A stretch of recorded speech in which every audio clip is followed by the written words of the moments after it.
the most and the ones that were consuming the most amount of time. And so like the dream for Hype Farm was really like just stomped on at that point, really. And so I wish I would have known what I do now, and I would have just raised rates on customers, and whoever canceled, which it probably would have been under 5%, and just had great margins and been okay with, I think we were at like 3,000 pools, which was the second largest pool service company in Arizona at the time. And, but we weren't making any money. And I wish I just would have raised those rates, and that could have saved that. But that was one of the first companies that like I sold. I got out of solar. I got out of securities. I was doing, alarms, and I just sold off my windshield company. But yeah, that was the dream, to bring it all together. What's up, everybody? Welcome to another episode of the Playbook.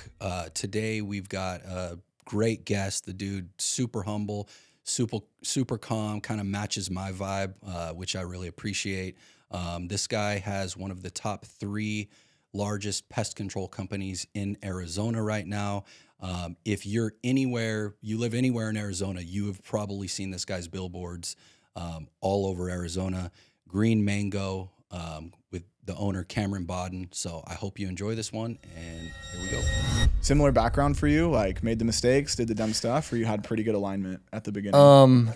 No, I served a mission for my church, so like completely opposite of yours, and then got home and just started my business. I think I don't call them mistakes, but like probably the worst financial decision of my life was starting all these other companies, but greatest like learning opportunity, because I got to learn so much. Yeah. So I don't regret it, but yeah, like that was like my only like, should I have done that? Should I have not have? You know what's funny is we both actually started in the church, and I was actually doing missions too. But then as soon as I got to college, I was like, I'm going the opposite way. Yeah. No, I love it. But that's cool. Mormon? Yeah. Where are you from originally? Pretty much here, yeah. I mean, I was born in Utah, but that's what I was looking for. Too. Yeah, yeah. I was looking for you to be like Provo. Yeah, like, hey. Most of our company is, I would say, Mormon. Like a lot come from the church. Like I would say our partners, our managers, a lot of our canvassers come from Utah. So yeah. I don't know, but no, that's cool. Well, congrats on your success, man. That's sweet. Congrats on your success, man. Dang. All right, well, let's get this. I mean, we kind of already did, but let's start it actually. Yeah. But I usually do the intro after, so we're just gonna jump right in. But all right.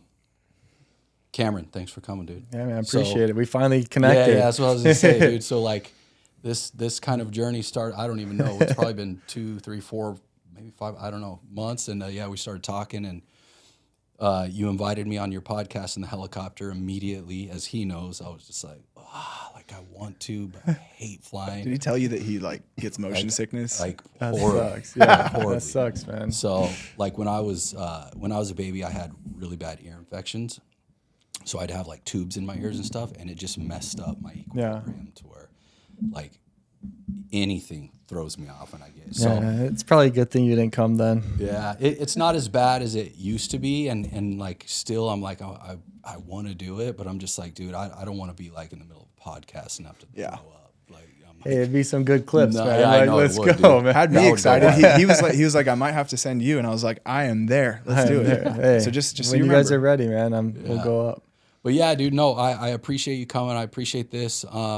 So I'll be honest. Like I've seen you on billboards here in Arizona for a long time. I've seen your branding. Like always was like, dude, that's legit. Like liked it, but I didn't really know anything about you.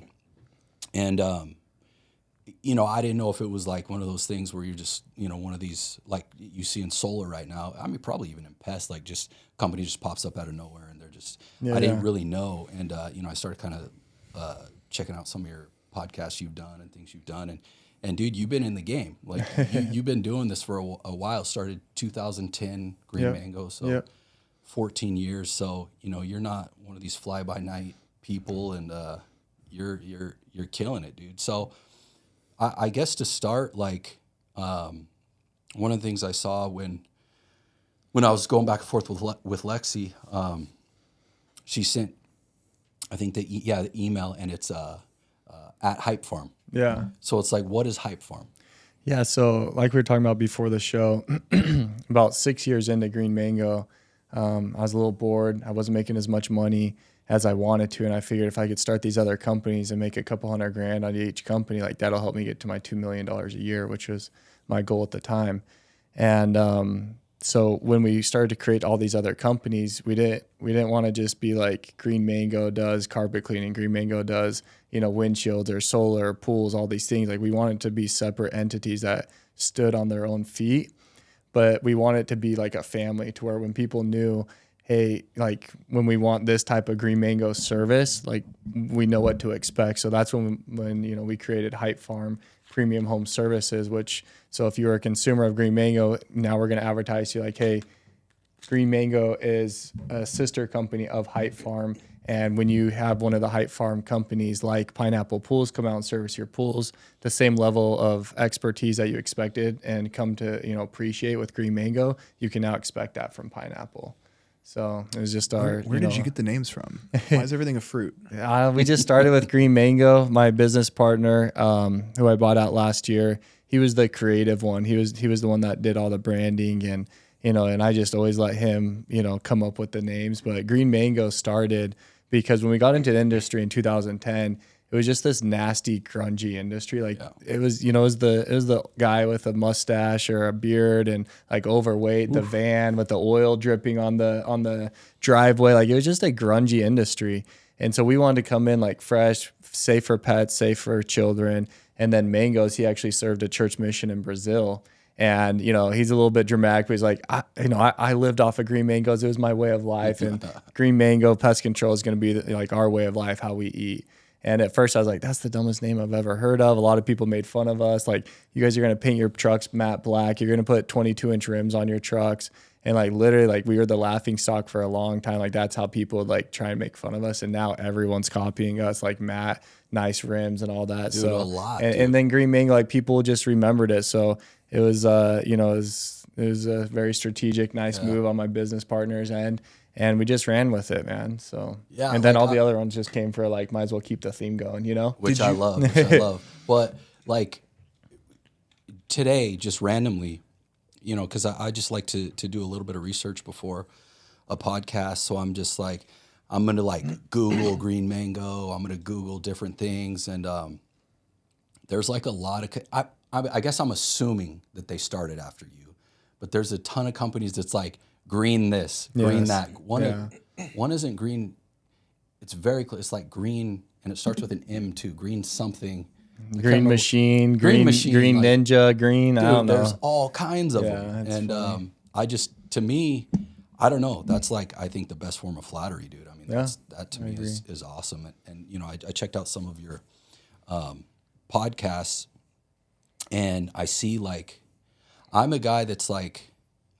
Dude, there's enough out there to feed everybody. Like, I'm not going to be like, oh, like some guys are like super like competition. Like they don't want to, and I've seen you on podcasts with like other pest control companies, and you're just like giving out all your, for the most part, a lot of your secrets. And I just thought that was really cool and kind of speaks highly to you of how you operate and not in that, what is it like fear mindset, it's more like abundance and I thought that was cool. So yeah, at the beginning of pest control, like especially when a lot of my buddies were starting companies, like I lost friends over it because we'd recruit after the same people, and you know how that is coming from the door to door world, and literally like lost friends over it. And it was just like a miserable way to live. Yeah. And so like now I just try and like give back, and I figure if I have more friends than enemies, like they'll respect me when they're trying to take a technician or a salesman, and they'll at least call me and, talk to me. So I've just tried to make more friends than enemies. And I feel like it's paid off the past few years. Dude, I couldn't agree more. Like a lot of people, they're so scared of that. But it seems like the people that I do know who have done that, business always gets better. Yeah. Relationships always get better. And I think I saw you, I think it was with Austin Zabak, that podcast. Oh, yeah.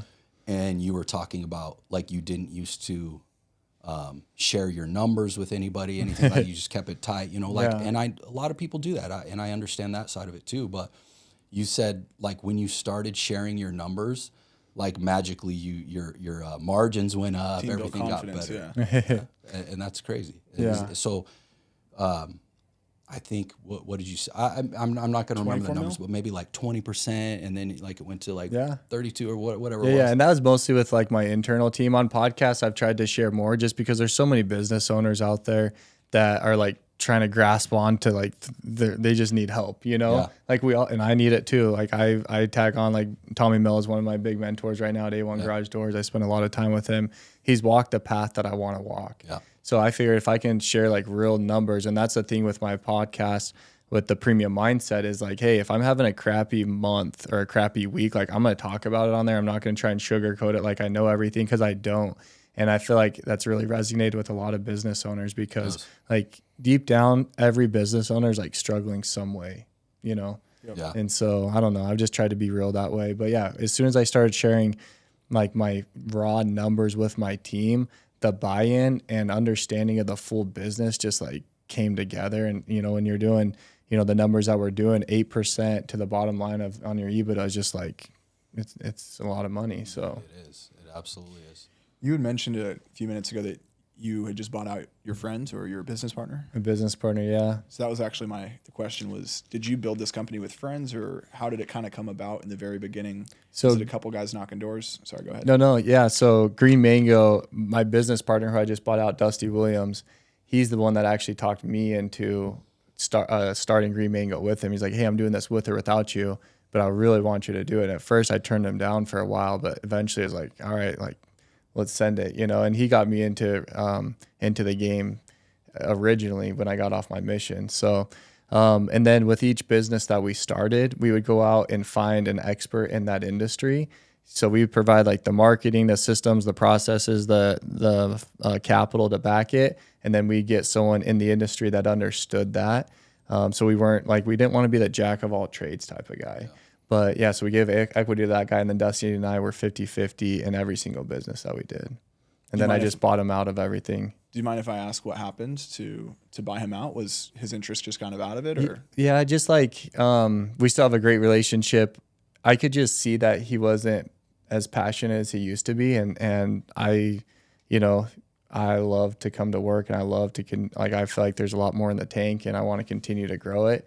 And I just felt like, you know, he was ready to move on. So I just went to him one day and was just like, hey, if there's an opportunity to buy you out for the right number, like, would you consider it? And you know, it took about a year from the original conversation to when we actually closed, because there was a ton of different companies. It was just, yeah, it was crazy. But so he's 100% out. He's 100% out. Yeah. And you know, obviously, I would imagine he knows too, like that. You know, especially like you could sell right now and make a ton of money, I guarantee, easy. But even with that in mind, like him knowing, like, because I think I've heard you say like maybe 3 to 5 years to do some sort of transaction. Yeah. Like he's not like FOMO on that. Like, dude, like no, because he's already started like a couple other companies, and he's like your definition of an entrepreneur. Like he just like his zone of genius is coming in, starting the company, getting it like on fire in a good way, creating the branding, and then letting someone come in and do like systems and operations. And so that's where he was just kind of like, I just felt like he just lost not his passion, but like he was just kind of bored. He was bored, you know? Yeah. So what is your goal then, I guess? Because if you are still like invigorated to come into work every single day and you believe in your product, like what's the end goal for you when you're going to call it quits? Do you remember? Yeah. So 4 years ago, we turned down an offer for $60 million at Green Mango, and like in a heartbeat. And if you would have, you know, if I would have said, hey, in 8 years from now or whatever it was at the time, like I'll turn down an offer for $60 million when I started, I would have laughed at you, because I never thought it would actually get that big. Like I wanted it to, you know, I had all the dreams, but it's like, is it really going to happen? You know, especially the first 5 years or 6 years of Green Mango, we didn't make any money. Like we were struggling, man. And so I turned that down. And so when I bought Dusty, I was like, I have to have a number in mind to where once I hit that number, like it has to be enough, because otherwise you're just like chasing the next number. So I have kids, 11-year-old boy and an 8-year-old little girl. And I just want to spend time with them. And so right now it's like trying to get to that evaluation and then sell it off. And then, you know, I won't work as hard, but like I still have, you know, Coconut, the cleaning business, which we just started franchising a couple years ago. and like I'll kind of do that, but not as like heavily as I am green mango. So awesome. I'll still be able to like fill the bucket of work. Is there anything to that of packaging all those companies together, or did you hold them Originally, I separate for that thought like that was the goal, right? Like get all these service companies and then go sell Hype Farm. Yeah. But I lost my investor in 2018, and it just like flipped my world upside down. And I had to make a decision of like the ones that were bleeding the most and the ones that were consuming the most amount of time. And so like the dream for Hype Farm was really like just stomped on at that point, really. And so I wish I would have known what I do now, and I would have just raised rates on customers, and whoever canceled, which it probably would have been under 5%, and just had great margins and been okay with, I think we were at like 3,000 pools, which was the second largest pool service company in Arizona at the time. And, but we weren't making any money. And I wish I just would have raised those rates, and that could have saved that. But that was one of the first companies that like I sold. I got out of solar. I got out of securities. I was doing alarms. Yeah. And I just sold off my windshield company. But yeah, that was the dream to bring it all together. Interesting. So I'm curious if you're okay with saying like what's your number? Like what's your number to sell? So like personal take home 100 million. Okay, so are you do you think you're gonna go like 100% sell out, or like keep some chips on the table, or Yeah, I'll go roll for a equity second for round? sure. Yeah, I'll roll equity. I'm sure because he's really close now with Tommy. Cool. So I'm sure you're learning a lot, because that dude, holy crap, dude. Yeah, and that's where I'm learning a lot of it from for sure. Yeah. Yeah, man. What he's doing right now, I mean, it's hard to not be impressed with it and like want to go learn from him. Like he's one of the biggest in the U.S. now. So Yeah. How did you and Tommy meet? Dude, that's what I love about Tommy, and like he's a true mentor of mine, because like that's who he's really inspired me to open up, because literally until about a year and a half ago, like I just stayed in my bubble. Like I don't know very many other pest control company owners. I don't care. Like I just go to work, But Tommy, this buddy on a group message, like put us on a group message, because I told him like, man, I'd love to meet Tommy Mello one day, And he like 5 seconds later put me on this group message, was like, hey, Cameron so-and-so, like meet him, great guy. And Tommy, I forget what he said, but he's like, like his corny line that he always like, hey, Tommy Mello here, nice to meet you, or something like that. So I was like, this has to be like You ever hear his voicemail? Yeah. Hey, it's Tommy Mello here, A1 Garage. Like I'm like, oh my god. Come on, Tom, you need to switch that, bro. No, so like I thought it was kind of a joke. So I text the guy on the side. I'm like, hey, like, is this for real? And he's like, no, like I promise it's Tommy, And this, no offense to this guy, but like I didn't think he like had status with Tommy to like, I don't know, whatever.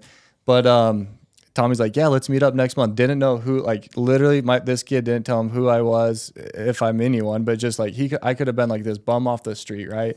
And Tommy's like, let's go meet up for lunch. Literally going to lunch that day. I'm like, I don't even know if he's really going to show up. Yeah. On time, here comes Tommy, dude, walking through, doing his thing. And ever since then, he learned about me and the companies, and I've just been with him ever since. So that's one of the coolest things about what you said and what he said, actually, when he sat in that same chair in this podcast, is he was like, my biggest goal was, once I figured it out and I figured out what worked, I wanted to tell everybody about it. And he said that when he first, I think his board looked at him and they were like, if you're going to go, and maybe it wasn't his board, I forget, but his company looked at him and they're like, you're going to go and give away the secrets that made us who we are. What are you doing? Yeah. And he's like, trust me, this is either going to make or break us. And obviously they're out where they're at now because of that.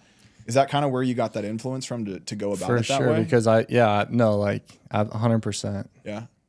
What was like the biggest? Because I'd go to these events with Tommy that he'd invite me to. I'm like, bro, no offense, but like you're talking about business 101 with these people. Like it's like, what are you doing wasting your time? Yeah. And he's just like, I want to help people, because if I help people, like one, it feels good. Number one, because I don't want to twist Tommy's words, because he's pure in Genuine, thought. Like he's really genuine. He's there to help people, but he says, look, if they sell in 5 years, I'm the first call that they make. Genius. Because, I've helped them out so much. And if they don't, that's cool too. I've helped them. And so he's checking all the boxes. And that's when I was like, this is crazy, man. That strategy is so, like, that's kind of how I operate. Like, that's the stuff I do. The abundance side. But obviously at a much, much smaller level. But it's like when I saw him doing that, and when I see something, I'm like, okay, I have to check it out. So when he first started that, I mean, I don't even know when he started, I guess, but like it was probably a year or so ago. The workshop that. Yeah, the workshop. So I got his ad. I'm like, yep, I got to meet this guy. I got to do that. And then he did the thing where you buy his book and then you can come over to the office and talk. Yeah, so I'm yeah. like, I'm doing it. I want to see how this works. Yeah. And I went there and there was probably 10 people that showed up and he's just, for whatever it was, hour and a half, just dropping heat, like Open not book. holding back. Open book. I remember. dude. I was there. All kinds of stuff. No. And No, he just like you could literally record clip after clip for him. Yeah. Like he just like drops bombs all day long. Yeah, He's no, just I so literally transparent. have to diversify. Tommy my sucks, man. Let's Instagram. stop talking about him. Screw Tommy. Well, I'm just kidding. Cameron, I actually wanted to bring it back to your podcast, the Premium Mindset. You said, Yeah. you drop golden nuggets for people that are trying to search, how to get to the next level or how to overcome certain issue that they have. Yeah. I do want to also tie it in with your beginnings. You said that it was, at first, the market was kind of looking at you guys funny because of the marketing. Did that impact you in any way or shape? No, I think when I say that, like it was just one way like our competitors would try and make fun of us and like try and bully us. You know what I mean? Like Green Mango, that's so dumb. That's gay. Like who do you like? Like you would never work. Like you're spending all your money. And so if anything, it was more fuel for us. But like that's how people made fun of us back then. More like a fucking mentality? Okay. So I've done life insurance, roofing, and solar, which I think are three of like the most common sales industries people get into. But I haven't done pest or alarms. I work with a lot of alarms and pest people right now. What makes your pest control company so much different than all the other pest control companies out there? We have Tri-Block technology, man. What's So that? what we did is we created a system in which we train our technicians and we brainwash our customers. And it's different from everyone else. Everyone's going to the door and they're like, hey, it's 3 feet up the wall. It's 3 feet out the wall. We do the cinder block. We do the columns. That's cool. When Green Mango comes out, like we have Tri-Block technology. So it's a way in which we train our technicians to one, service the home. So you're getting the same consistency every single time. Because with everyone else, you're 3 to 5 gallons. Who knows where he's putting it? He only has a certain amount. With us, we put down 10 to 15 gallons of product, which is unheard of in the industry. We were the first company to guarantee scorpion control. So when we come out, we do the entire fence line, the perimeter of the house, and the yard. And so it's just a different service. And we have the longest service times in the industry. And so it shows like no matter how much money we put into marketing up until last year, because we finally just were like dumping so much into Google, our customer referrals would outperform any other lead source almost 2 to 1. Wow. And that's because like we truly do have the best service. And it goes back to the way in which you train your guys, the standard that you hold, and then your expectation of the customer. And I say brainwashing, like it sounds bad, but it's a good way. Like when we go to the customer, like all of our touch points, all of our marketing pieces, all of our front door scripts, all of our email drips, everything brainwashes them about Tri-Block technology and how it's patented and it's trademarked and it's unique that no one else has. So when one of your buddies comes and knocks on the door and tries to tell them that we don't do the fence line or the perimeter of the house, they're like, no, you're lying. Like I know they do. Like I've been brainwashed to think that. The conditions to I love that, man. That's awesome. I still, forgive my ignorance, I still don't know what Tri-Block is. I heard what you said about the 15 versus the 5, but what's the Tri-Block? Where does that come from? Oh, so this is our logo. Okay. So honestly, this is what's funny, and I love talking about it because we were that company on the door, and like, oh, you're the third guy that came by this week that was talking about how you guys are so good. So we're like, we need to brand ourselves differently. So you're like, have you heard of this program? So we're yet? It's like, a have little you bit heard of different. Tri-Block? Like, it's That's freaking so legit, cool. you man. patented that, right? Yeah. Dude, that's awesome. And so like it was a way for us, and again, everything's branding, everything's perception. So when we go to the door and they're like, yeah, this company said they go 3 feet up, 3 feet out, and I just did it to you. It's like, have you heard about Tri-Block, bro? Like no one else has it. Like this is what makes Green Mango Green Mango. And at the time it didn't mean much when we were building, but now like people are like, okay, like that's what makes Starting to Green get out Mango there. Green Mango. So I don't know. That's dope, dude. Okay, so same question, but on the reverse side, because I know a ton of guys that work for EcoShield. Like when I say a ton, I mean a ton of guys. And Huge they've done a company. phenomenal job marketing and hiring, recruiting, building as fast as they have. I know McNeely is a killer, but what does the opportunity look like? Obviously, your technology is different, but what does the opportunity look like in Well, working they're for your different. company? You're a different beast, right? It's completely different. Like we don't really have that model like they do. Like I scaled other branches in other states, but I wasn't great at it. So every time we just build them up and sell them.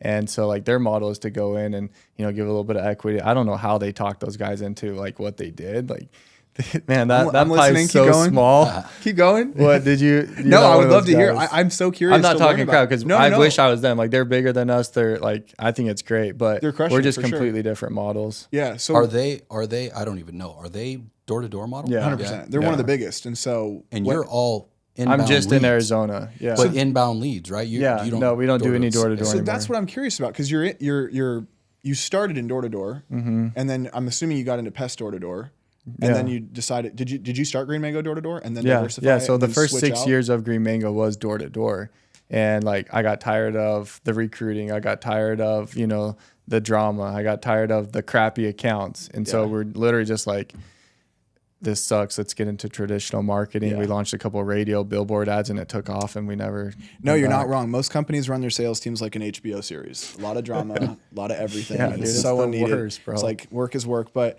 okay, so as far as like you shifting from the door to door model to the to the direct marketing side that you're doing right now, like did that scare you at all? Because that's Oh, everything yeah. that you knew. Like Well, we how were did pretty you how much- did you take that bet? We were pretty much done anyways. Like literally, like not making any money. 6 years into Green Mango, I can't figure it out. Like I don't know how people make money at pest control. Like literally don't.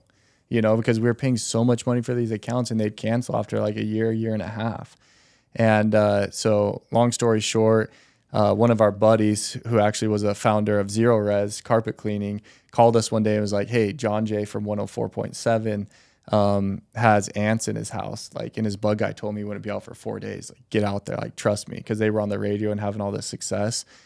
Dusty went out there and just like did our, like, of course, probably turned on the charm a little bit, but did our normal service. The next day, John Jay goes on the radio and just starts talking about Green Mango.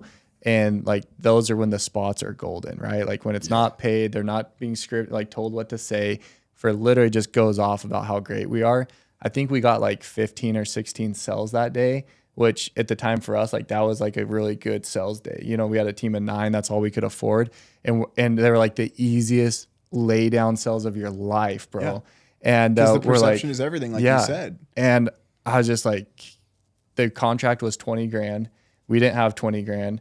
And so I forget what the numbers were at the time. But it was like, hey, we got to sell this many each day to like pay for this contract every month. And like, we just went all in. And luckily it just worked out. Was there any other, dude, that's incredible. So congratulations on that. You don't hear that a lot, that a business is at like a dead end 6 years in and now they're one of the largest in what they do. So that's incredible. But yeah, man, as far as like the challenges that you experienced at first on the marketing side, like what was the biggest hurdle once you got into that side? Well, at that point, then it was like, okay, now we got to keep up with growth, because now it's coming in so fast.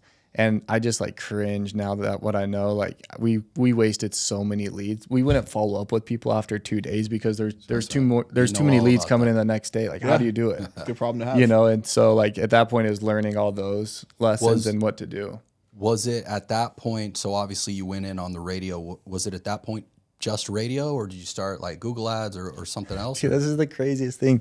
We didn't, like, we're now one of the largest pest control. Like I say, like one of, I think we are, but I hate saying like we are. We're at least top 3 largest companies, right? We buy more chemical than anyone else. So either we're the biggest or like we spend way too much money on product. I don't know. Right. But so what were we talking about? So whenever When we switched. yeah, did you No, just stick Google. with- That's what I was gonna say. So up until last year, I never spent any money. Or 2 years ago now, 2 years, we never spent any money on Google ads. So it And was we built just to be radio. the biggest company. Radio, billboard, customer referral, and then of course you got all your like little That's influencer crazy stuff. because that's like, and maybe I'm wrong. You're obviously gonna know, but we've almost ran some radio before, and I know. Keyword almost. I know compared back to, maybe 10, 15 years ago, it's probably a lot better now in terms of like they have a better data and way to track stuff. Yeah, but yeah. like it just seemed kind of like antiquated in the way that they can track it and how you can, your attribution and stuff like that. And then billboard. Yeah. It's like, I hate billboard. How Yeah, I do mean, you it's like, track do I hate that? billboard or do I But- love billboard? Who knows? but dude, I don't even know how long, but I've known your face and Green Mango for years. Yeah. Because I've seen those. We drive by those billboards all the time. I literally Like, that is was in the top of car mind. with you the first time we ever talked about Green Mango. I was like, what the hell is that? That is so weird. And then, So it's like got to be hard to attribute sells cool. that, unless obviously people you ask and people tell you, but still, it's just like billboard seems like the biggest risk to me. What is like a billboard cost these days? It all depends on Static. location, but I mean, you can spend. I mean, our billboard on the I-10 is over $200,000 a year. So Damn. yeah. I mean, dude, that's what gets crazy. us every time. Every time I look at that and I'm like, Green Mango. And then obviously I've known for years now who you guys are, but I remember the first time seeing it, I was like, I know A1. What is that? Yeah. But I'm not on here saying like, oh, radio is the king, because I've started those other companies, like we've tried to put them on the radio and they weren't successful. So like there's a formula for it. Sure. And so like I hope if you're listening to this, it's like I'm not saying radio is blow all your money gonna away. blow you up. Like it's not, you know. But like it was just I feel like there was a lot of things that worked up to the radio being successful. Like we had a good customer base. Yeah. We had good referrals, like we had a great product. And then when the radio came out, like it just put fuel on the fire. And then we were able to justify radio in many ways because like once a radio customer came in, we were able to go capitalize on a customer referral from that person. Yeah. You know? So who would you attribute, like when you look at the last, I think you said 14 years, 2010? Yeah. When you look at it all, do you attribute all the success to yourself, or who would you say personally impacted you the most to getting to the position that you're at? As like a mentor or? Anybody in Well, I life. couldn't have done it without my people. Like, and that's not me just like trying to give credit to them. If you don't have a good management team and great people that work underneath you, like you'll never scale. And I had to learn that lesson too. Yeah. Not that that's not what I was asking. That's great. And obviously, in order to run something as smooth as you are, you have to have a great team. But I guess you were right. That is my question. Was there a mentorship figure or somebody that kind of got you in that direction? Yeah. So 2017, the end of 2017, early 18, I called my dad one night, and it's not like anything was wrong, but I just felt like something was missing still. And I just called him. I was like, hey, I need your help. I don't know what it is. And he's like, you need to start coaching with my buddy Mark.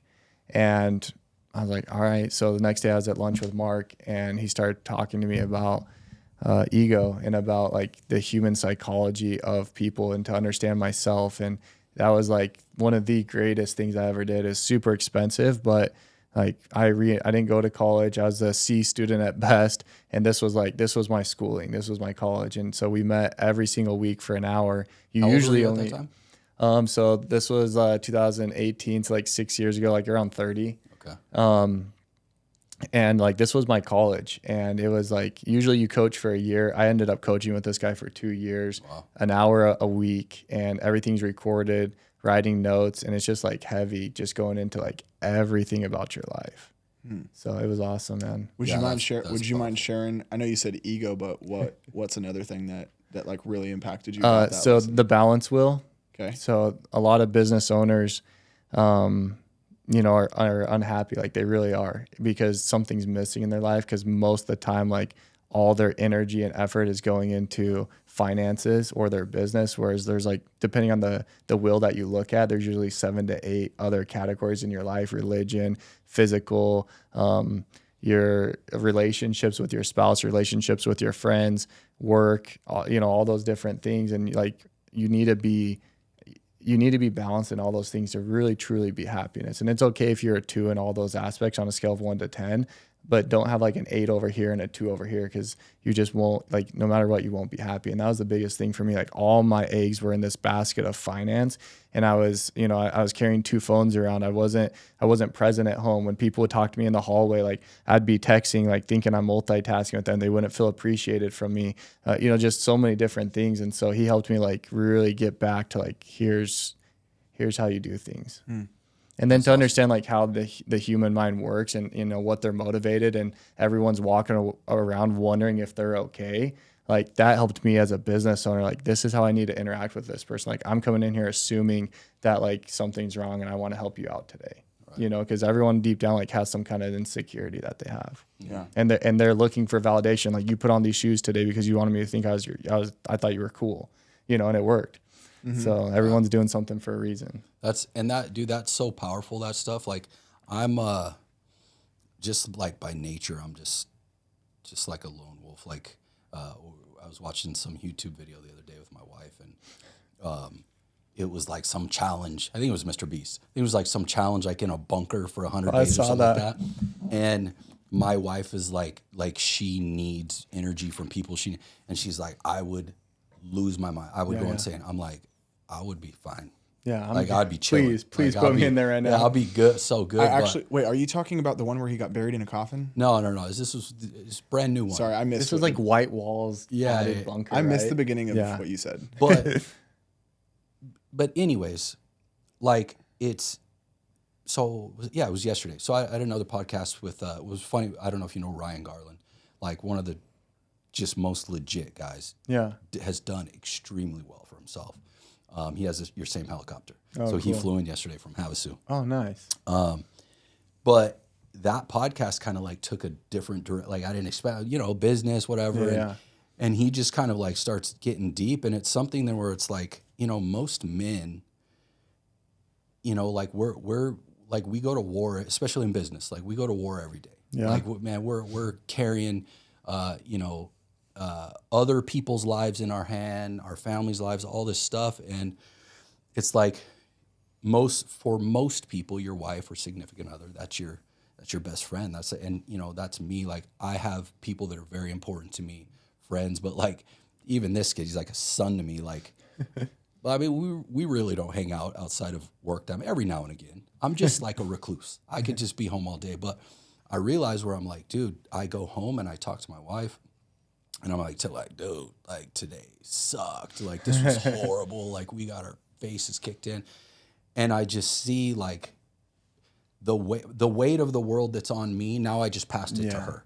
And I'm just like, anyways, to go back to Ryan yesterday, he's talking about it. He's like, dude, it's so important for like men like us to have other people, other men that we can confide in and talk to and have those relationships with to help us, carry those burdens, because it is, dude. Yeah. We're going to war every day. We're getting axes in our back every day, and it's tough. And I think it also goes into mental health, and you see so many men, committing suicide and things like because they're carrying all this weight, and so I didn't mean to like get super deep right there, but like that's so important. And to kind of go back, we didn't get to meet there because I can't remember. I had an emergency come up right then, but I got introduced actually mainly to you because I did a podcast at your studio with Tyler Hall. Yeah, okay. So that's when I kind of got to see your space, and I'm like, oh, this is dope, dude. Like, this is Is that when you first met Tyler too?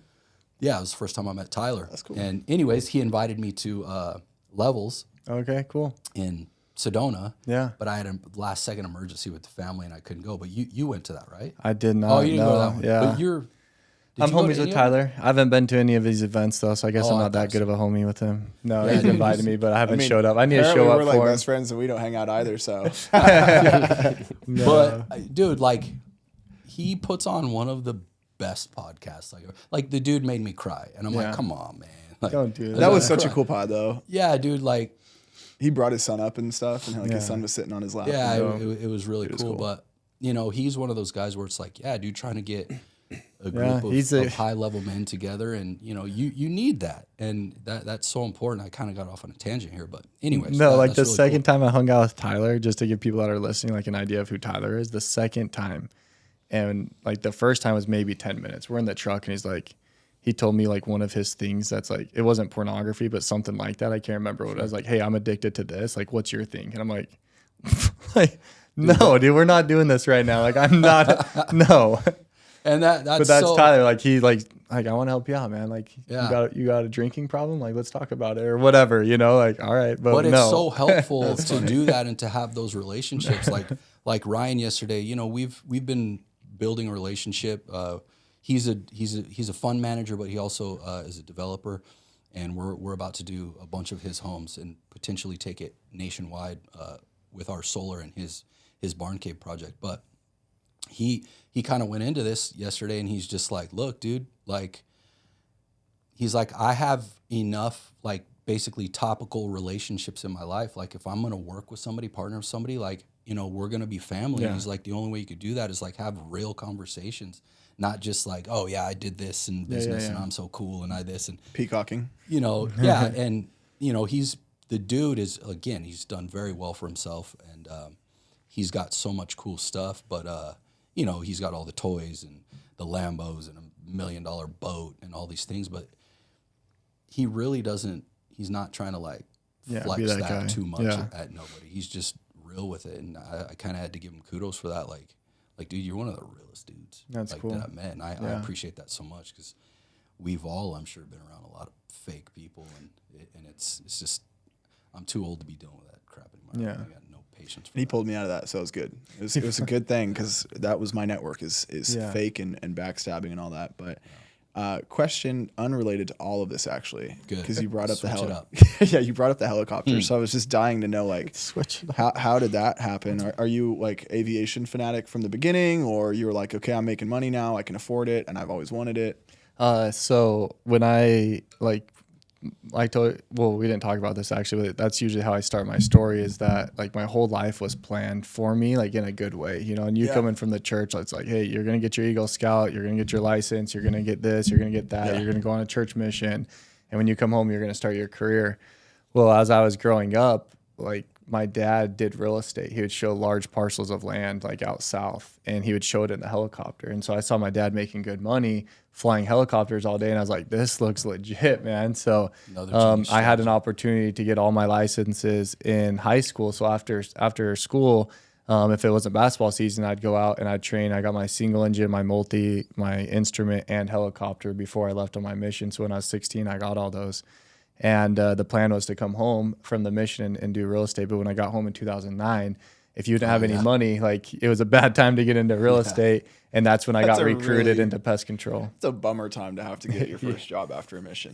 So at that point, then it was just like, I love aviation. And when I had the means, I bought into the helicopter with my dad. And I missed the licenses that you said. Were those license and certifications? Yeah. Was one of them a plane or? Yeah. So my single engine, which is just like those little planes that you probably see fly around all the time, like kind of barely float in the air, like super sketchy. Yeah. And then multi-engine, which is, 2 engines, which is a little bit better. And then the instrument, so you can fly like without looking outside. Like that's kind of like the college degree of aviation, if you will. And then like the reward was that I could get my helicopter's license. That's awesome. So what influenced the purchase of a helicopter is what my real question because is. like because in high school, like my dad had a helicopter and I was always flying with him. And so I was like, this is awesome. So I wanted to get my license. And then because I had it, like I used helicopter a lot to recruit guys. And so like it benefited me in a different way that I didn't know. So like when it works. Yeah. So when, when you're sitting down at the rep, it's like, let's go get dinner in Sedona in the helicopter, and they think you're cool. And, dude, that's it. Dude, I should have acted like he was hiring me before we met. I would have gotten a free trip. It's crazy. Well, cool, man. I was going to say, I'm getting a new I should be able to get the new helicopter really soon. Like I'm 2 weeks away from it. Like it's my dream helicopter. Dude, congratulations. What is it? EC 130. Like, so I'm trying to, I don't know. Have you done like any of the tours out of Las Vegas to the Grand Canyon? No, I don't you're fly, sick. Dude. It's a 7-seater like turbine engine, which is just kind of like, it's my dream, man. It's a Lamborghini or Ferrari of cars. Like that's it's awesome. Sick. Well, kind of to what you said about your dad, like, and it's cool to see like, those type of strategies, like going, I don't know how long ago that was. I'm sure a while, but like, dude, that's such a genius strategy. And that's kind of how I do a lot of stuff. Like, even with this podcast, dude, like I'll use this podcast to bring in cool people that I can build a relationship with and get around higher level people and then hopefully, potentially do business with. Yeah. And it works so well. Yeah. And when we had Tommy here, he kind of validated that for me because he's like, same thing. And he's like, even on the recruiting side, he's like, dude, I think he said that day or the day before or something, he had hired so many people, and he's like, almost every one of them came in because they heard him on his podcast and was able to build that relationship. But most of the businesses he's acquired too, I think same thing. Yeah. But to kind of go into that a little, Tommy, so he talked about, I asked him about, because same thing, branding, marketing, that's kind of my background. I don't do it so much anymore, but that's my background. So I still love it. And I'm like, what is what has the impact been of like him starting his personal brand online and all that? And what did he say? He was like, literally like, it was the smartest thing that I've ever done. Yeah. He said the 2 things I'll spend an ungodly amount of money is real estate and my personal brand. Yeah. Quote, and yeah. So was he kind of the influence for you to start? Because I know you're starting to do that a little bit more too. Was he the influence of that or not, whatever?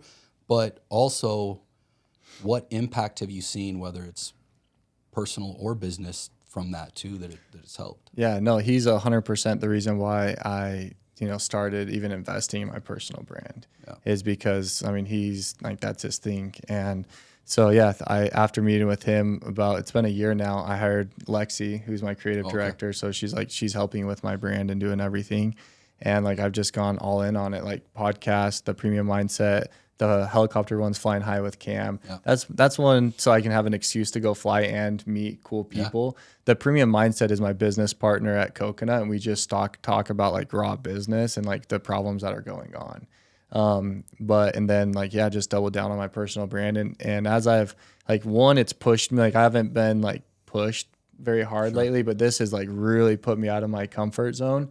And so that's where like I hired a booking agent. Like I've been on so many different podcasts now in the past year and a half, but I'm just the kind of guy that's like, hey, if someone's telling me like Tommy is to saying go all in, like you won't regret it. Yeah. That's the difference between, most business owners is like some will just take months and months to like figure it out. Like, no, I'm just going to jump all in and go. And, so you ask like, okay, what's the benefit of it? So over the past year, like it's opened up more doors like you're talking about than ever. Yeah. And I feel like people understand Green Mango. And what's cool now is what I'm starting to see with, I think I can say mostly service companies, but maybe all companies. I don't know about that, but for sure service companies is people are wanting to connect with a brand. They're wanting to connect with a face. And so like, it's been perfect timing for me too. As I do this is that like now, like I'm drawing that no one knew, like they saw me on the billboards and stuff, which I only did that because we couldn't afford a model back in the day.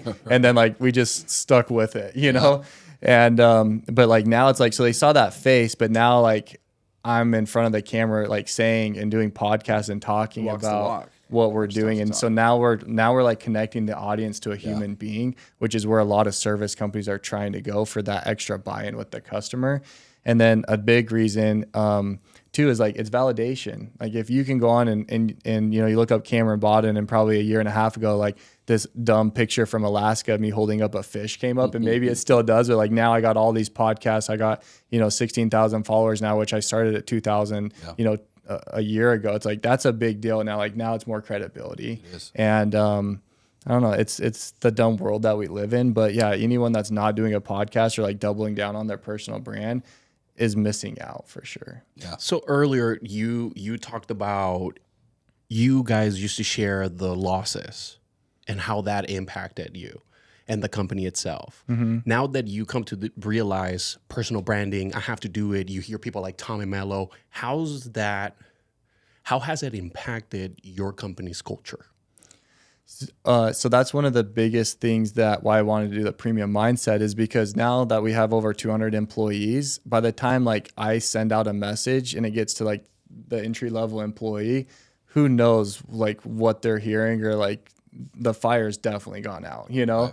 So I love it because now like people can hear from the horse's mouth of like my vision and my desire and why we implemented a new change, or why we're now trying to push technicians to upsell more at the home and stuff like that. And so obviously not everyone listens to the podcast. That's an employee. I wish they did. Yeah. But the ones that are engaged and want to learn, like they have an opportunity to hear directly from me, the owner of Green Mango, on like my vision of what I'm wanting to do. Has it helped you guys with recruiting so we've seen the culture buy in like a ton. Like that's one of many things that we've done for culture the past couple of years, but I feel like that's definitely helped. Okay. And also in terms of recruiting, how does that look? Is it similar to Tom and Mello's? I really don't know. No, we don't. We're on like a different, I don't think it's impact. I'm not big enough to like make that kind of an impact yet. We still rely heavily on Indeed, which has been great for us, but no, I don't think I'm big enough. And my messages aren't geared, like I'm still taking like a well-rounded aspect to my personal brand. Like it's not like Tommy's just about A1, and I think he's going to open up a little bit to like more of his hobbies and stuff. But like I've wanted to be like a well-balanced person on my personal page rather than just Green Mango. Yeah. You know what I mean? So hobbies, business, family, kids, all that stuff. I mean, I think it still though could, I don't know, maybe just try it. But like even with Indeed, like, so we did this actually, I don't really manage that part anymore, but, before we were acquired, we were running Indeed as well, but we would even put I would have the guys put our our Instagram handles on there dope. too, just Yeah, to that's a go good check it idea. out, because it could get a Yeah, little bit more I like that. buy-in, to be like, hey, this is who I'm going to be working for. So Yeah, maybe, I love it. I maybe appreciate try that, it. man. Maybe- yeah. Or they're like, I don't want to work for this guy. Hey, it's better than before you spent all your time Right, training right. them and money and all that. So just get them out of the way quick. So I know your process as far as how you acquire your clients is different than most, I would say probably most pest control companies, right? A lot of companies run on the door-to-door program for sure. Or is it like 50-50? I don't actually know. I'd be lying if I said, but like, of course, people dab in Google, but no one's like really doubling down on their brand and customer referrals. Everyone's too cheap to put a program out there, and then they just revert back to door anytime their sales are low. Cool. So regardless of how you get the client, you've got technicians that go out there. They're the ones that fulfill with the customer, at least on the sales side of it. I was just curious, how do you maintain that culture with your guys? What are some of the things that you do with them? And how do you duplicate the sales process? Something that I ask pretty much everybody that runs a sales company on this pod is, how do you duplicate that? So like my sales team I got 3 guys in house. Like that's it, producing all of our accounts. So it's not like we have this huge, crazy team, man. So, but culture, like what we do for that, we do quarterly parties with everybody. I learned from Tommy, he calls it Bring the Fire event. It's a once a month meeting that you have with everybody. They don't all have to be in person, but at least log in via Zoom or whatever platform you want to use. And you go over every single department on every KPI. But what's cool is you're highlighting people for recognition. You're talking about the good, the bad, and the ugly. Mm-hmm. And then, you're talking about the next month and what you're trying to accomplish as a team. And that's like, that hands down is, again, talking about like our vision up here versus the entry level employee understanding it. Like it would get lost so much, but that company meeting has helped tremendously. And then just truly like caring about your people, and it starts with the business owner. But here's the thing, like I'm not the most like, I got to think about this, because I talk about a lot of podcasts. Like I got to come up with the right word. I don't want to say I'm like not the most like friendly person, but I hate like just listening to someone vent for an hour about their problems. I'm not that guy. But there needs to be someone in that organization. I don't think anybody's that guy. No, there is, and I got him. It's like I have that guy. Like, and like he's genuine, he's sincere. Like he will sit down and like he's your best friend, and Really? like everyone needs that person in their company. And sometimes it's the HR manager, sometimes it's a certain guy. But for me, it's my business partner at Coconut, Evan, and he's actually my COO at Green Mango. He's just like, he will sit down and just hear people out. And one of the first things he did a couple years ago is just unload on me, like tell me everything that's wrong with Green Mango, all your frustrations. And some people, like, we couldn't work it out, and we were able to, like you said, like figure it out right now and say, hey, let's get you out of here. Or he was able to figure out, we make amends, and like now they're bought in more than ever. But like, it's more than just the soda machines, which is what I did, like massage chairs, basketball hoops, cool swag, soda machines, all that stuff. Like that gets you to the next level, but it doesn't get you all the way up to an amazing culture. You need that guy. And so that's what we preach a lot. I feel like you have something to say, but I'll finish with this. That's why I preach a lot. Like no manager should be over more than 7 people, because your goal for that manager. The rule of 7. Tell us the rule of 7. Well, it's a Navy SEALs, tactic that, like, if you're going into combat, into the, the worst of the worst situations, they never have a manager over more than 7 people, or else like chaos will happen and lives will be lost. So why is business any different? Yeah. And it costs a lot more money, but so does turnover, and so does, a lot of other things when they don't perform. So every single person in my organization, for every 7 people, they have a manager over them. I've always and then heard for like every 5, 7 6. manager, it's, that guy. And so, in maybe every organization is a little bit different, but for what we do, we found like 7's what Jocko talks about, and so that's what I've adapted. Some organizations that are maybe 5, 6, and hands-on. 7 from a lot of maybe it's 5, but we're with 7, and it's just been awesome. And then it's just making sure you have the right manager in place, because again, his job, and this is where as a business owner I've been screwed. Because when that manager leaves, if they did their job, like a lot of their team members will leave with them, because you're trying to get them to obviously have the company's back, but he's loyal to you. So when he goes to call out, it's like he's not letting the company down. He's letting you down as his manager. And that's the goal. That's a powerful difference right there. Because it's like, you don't want to let people down, Yeah. but you can let a company down, though. Yeah, everyone let Green Mango down all day long, but when they let you down and you have to pick up my route today, and the resources go up or whatever happens, like they're coming into work with the flu. Yeah, I like that, dude. That's powerful. You had also said that you had to sit down with everybody that had an issue with green mango, whatever, and there were some people that, you know, you had to make the cut right then and there. It wasn't like right then and there, but they understood, like, all right, this is, I don't know. They weeded themselves out in the next few months. Just so I have the context, how big is your company, like, staff-wise? So we have over 150 at Green Mango. So when the cancer or when the toxic stuff, like when it resides and it doesn't go unchecked, like obviously you know how that can multiply and you lose your business.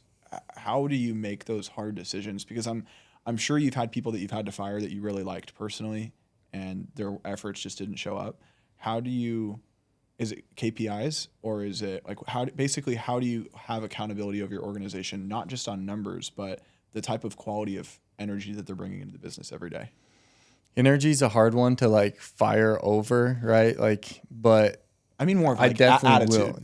I get, but even then, like, hey, you have a crappy attitude, like turn it around. Like that's kind of hard to measure. And so, yeah, I do rely on KPIs, but I do look at the attitude. Like I'll find a reason to fire you if you have a bad attitude. Don't get me wrong, but that's hard. You know what I mean? I'll shout out one of my 3 inside sales guys. Like he's been with me for over 6 years now. I had that conversation. It's like, dude, I need you to like be happy. Like, come on, man. You know, like when I say hi to you, like sometimes you wouldn't even say hi to me. Like, how does that look? Like the owner's coming. If you're not saying hi to me, like you're not saying hi to anyone else, like turn it around. And he flipped the switch like that. And so that was cool. But yeah, a lot of KPIs. We do like the 3 strike policy where you're actually written up, which is huge in business. I hate writing people up because it's like that confrontational, weird, awkward, like you're back in school, you know, like feel like the principal. But dude, here's the thing, man, write people up because they know exactly where you stand and they and you have a course of action of what you want to happen. That's different. Whereas if we just have a conversation and, you know, in my office, I'm like, hey man, I really need you to be on time. Like, you know, you got me. Like, yeah, he doesn't know that like I'm serious and I'm not trying to like make it a big deal because it's just on time.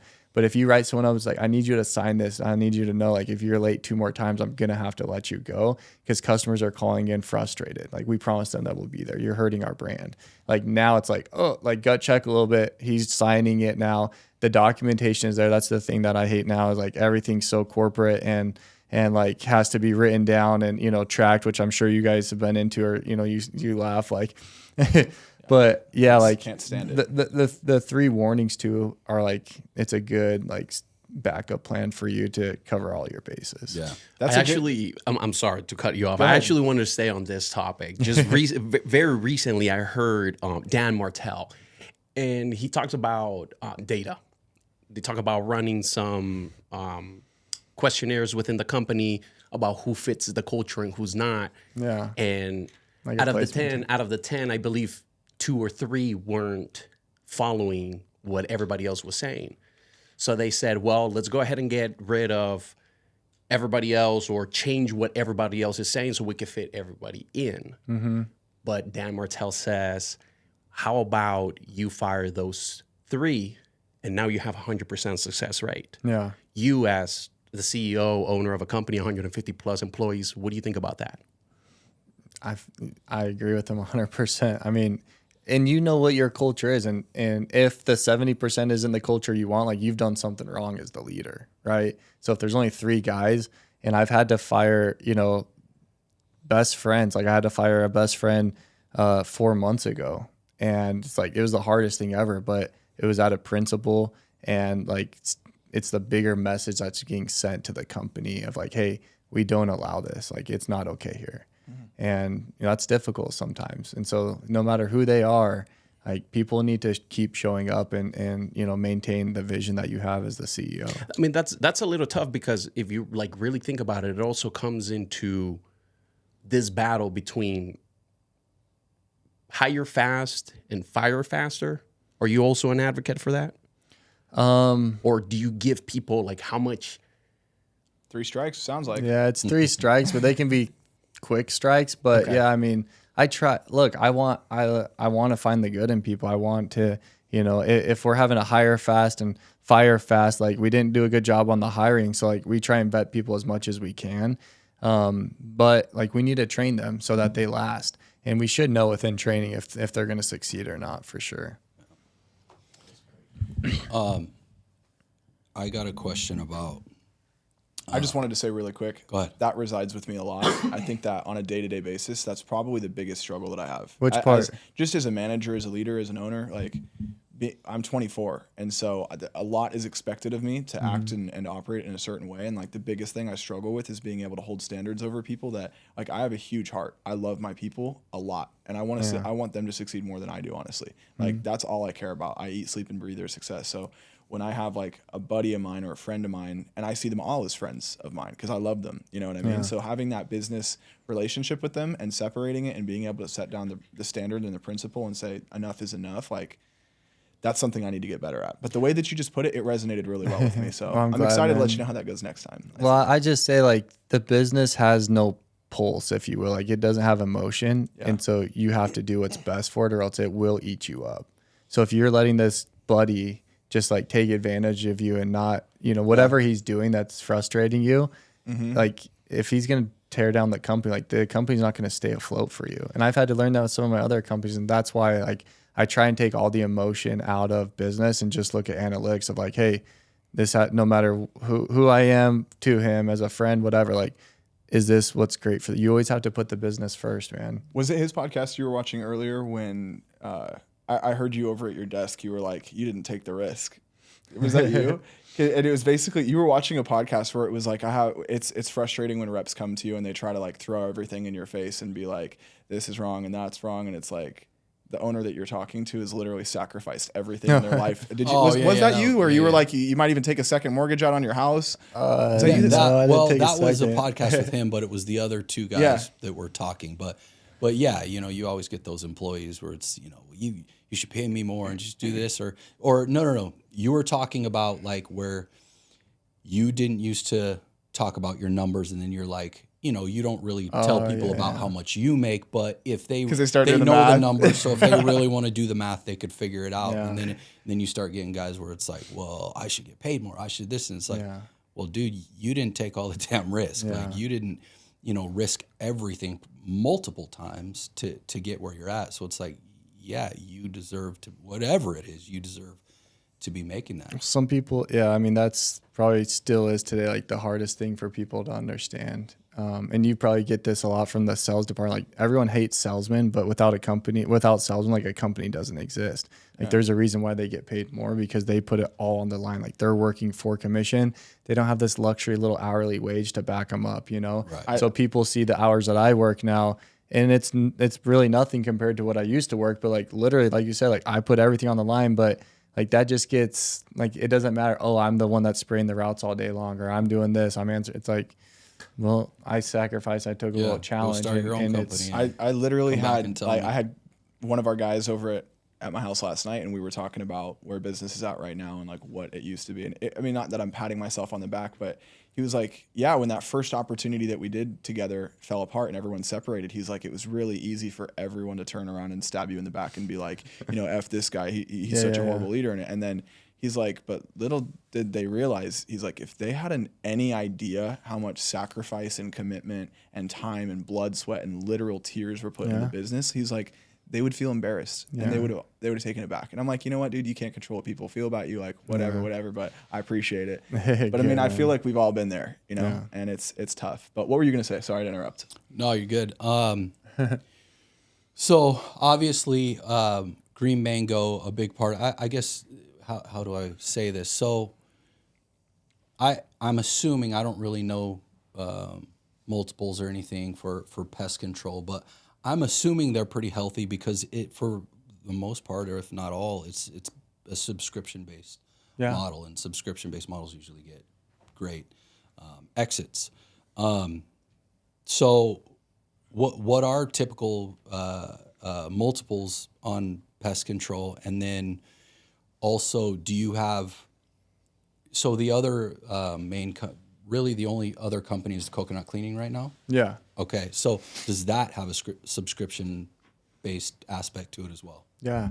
So the multiples in pest control are strong, but they can become even stronger if, depending on a few things. One, how your customers were acquired. So Green Mango's multiple is going to be worth more than, your buddies at Eco Shield because like they're a door-to-door company. And then they look at your attrition. So that's another thing. So the way in which, what's your attrition? Where was the customer derived from? And then obviously the tenure, just like any other company. Sure. But like those are the three strong driving factors, I would say. But yeah, I mean, a good, like we were offered above 17 and a half when I turned down that 60 million offer on EBITDA. And so like, my goal is to be in the 19s to 20 range when I exit because now I know all my numbers, and that's a huge part of it. And that's what Tommy preaches too, of like having good accounting team, like just all the way through. Yeah. Right. And so like you have the culture, you have good customer base, you have the attrition, you have the great service. Tommy got a huge multiple because of his training facility. Like those guys loved how his training was. Yeah. Like, so now I'm doubling down on that in my training. So it's just taking the playbook that everyone else is doing and multiplying it. But yeah, I mean, most pest control companies are not most, if like we'll be around a 17 plus, a door knocking company, depending on the number of years that they've been a customer for, like it'll probably be between 12 and 15. Yeah. Which is still great. If that, because they're going to look at the fall off in door to door and the fact that it's 90% year to year. And it's just not. Yeah. That's why I say it comes down to the, how long those accounts have been. What have we seen? Like sales teams that aren't integrated on the fulfillment on the sales side. Just a sales org? Yeah. Just a sales org. It's like a 1X. Like 1X, 1.5. Yeah, just a sales like a solar company that's an installer and a sales team right now. Even if they're pretty successful, I think that it's probably like a 3 to 5X. It's not if that, right? For what? For a solar sales and installation company. Install? No, it could be It's a little bit higher. Yeah, and it just depends. So like, and that's a question I was going to ask. So like for us, we're vertically integrated. We also, it's like how can we make our exit juicier? So we're praying for like an 18x. We may get a little bit less, but somewhere around there. But to get there, it's like we are somewhat positioning ourselves as like a tech company. So we're having some tech aspect. We own our own software, all of that stuff. Is there anything on that side, like where you can pad that even more, that your multiple, like whether it's software, owning that, whatever, is there anything, to juice that up? Yeah. Even though so we came out with like the Height Farm app, right? That has an opportunity. Now we're selling like placements for other companies because we don't have all the companies, but originally it's for all of ours. But basically the app allows you to, not have to call into our call center and ask, when's my next service or how much is my bill or, anything like that. Now they can just text in, they can get service notifications, nice. They can earn credits and rewards for referrals. And then there's other companies in there that they can get discounts to. All right. And so I hope that, I don't know if that will, but that's like one other thing that we've added that I feel like will be a huge value add to the buyer when we do that. Yeah, I feel like definitely. No, that's cool. Yeah, I am, I like to have my feelers out there for kind of like, what's going on out there, what's in culture and trends and everything, and in business obviously too. And it's probably been, I've always just been a grinder, just go out there, build companies. Like I'm not smarty that I didn't even make it through all the high school all the way. I got kicked out, but like I'm not that guy. I'm just college, so. Yeah, dude, I'm just a bulldozer and just but and that's kind of with the acquisition, because we're all our partners were that way. We saw that like, okay, babe, they're very good. The company's called Nerd. Like they're nerdy. They can get down processes, procedures. they can do all this stuff. We can't, but I just feel like, or I guess in that, so you're the process procedure guy, and then your ex-partner now I guess was so how are your companies set up? Because you said, so in Coconut, that's not your ex-partner, but there is another partner who he's the managing operator in that? Yeah. And how do you find that person? Like, how did you find specifically he actually knocked doors for me back in 2012 and then left, worked for another company, and then he went and worked for Zero Res, and then that's when we were like, oh, you know how to do carpets? Like, let's do this together. So, yeah. Nice. It's all through relationships. Now, that company, you said you just started franchising. Yeah. So how's that going so far? It's great, man. I mean, like any new business, like we're learning a ton, but and this is like the power of mentorship is that one of the franchises of the 4 that launched that first year that actually had capital, they did over $1 million in revenue their first year. It took us 3 years to do that at Coconut. And so it's like he followed the playbook, you know, and the other guy that didn't have as much capital, he did over 500 grand. And so it's like, it's absolutely phenomenal the first year. And that's the power of it. So yeah, I mean, we're learning a lot now from the franchises, and then I'm going to double down probably next year and really like probably try and sell 10 to 15 a year and go big with it. What does that look like? Like how much to buy into the franchise? So depending on the territory and you know how big it is, but between $50,000 and $75,000. And what does that cover? Like everything, like you get except like, well, what does that cover? That covers your opportunity, like have all the branding, the systems, the processes, the procedures, everything, and go into market. And then we, you know, it's not a requirement, but we're making a requirement, or it wasn't a requirement. It is now to have 250 grand liquid to go and, you know, deploy into marketing. Because we saw the people that didn't have that, and like they still did a couple $100 grand, which is awesome. But it's like we want these things to go. Yeah. So 50 to 75 grand up front, and then we take 10% off the top for royalties, and like everyone's winning, and we're exceeding your pace by at least 3 to 4 years. And do you guys do you do good on that 10%? Because you just have to basically you're just producing the marketing and all that, which you're already doing. It's kind of already, but you just no, it's very little for sure. Right on.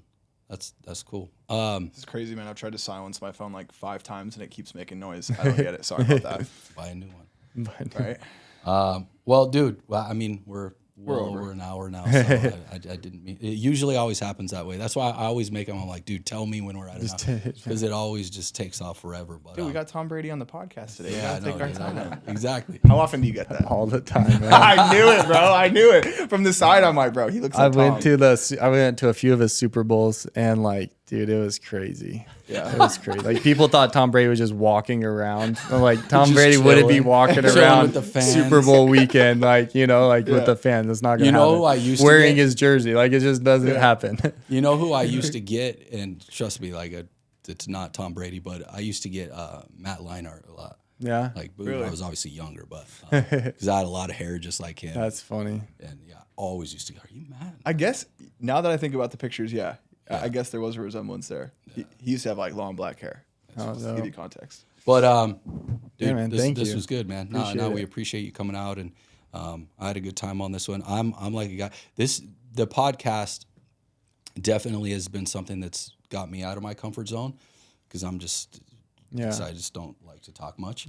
But you know, it's really helped me and do this. But so sometimes I'm like nervous about it, and I'm just like, dude, I don't F it up. But like you made this easy, so I appreciate that a lot. So now this was good conversation. The first time I did the helicopter podcast, like I'm like pre-flighting the helicopter, and like I'm like, how do I fly and generate conversation? Because I'm like, I don't envy dude, that. like, That sounds like a lot. now I'm good, man. But at first, like I had no lie, I was checking the oil. I'm like this. I'm like, oh. Freak, dude.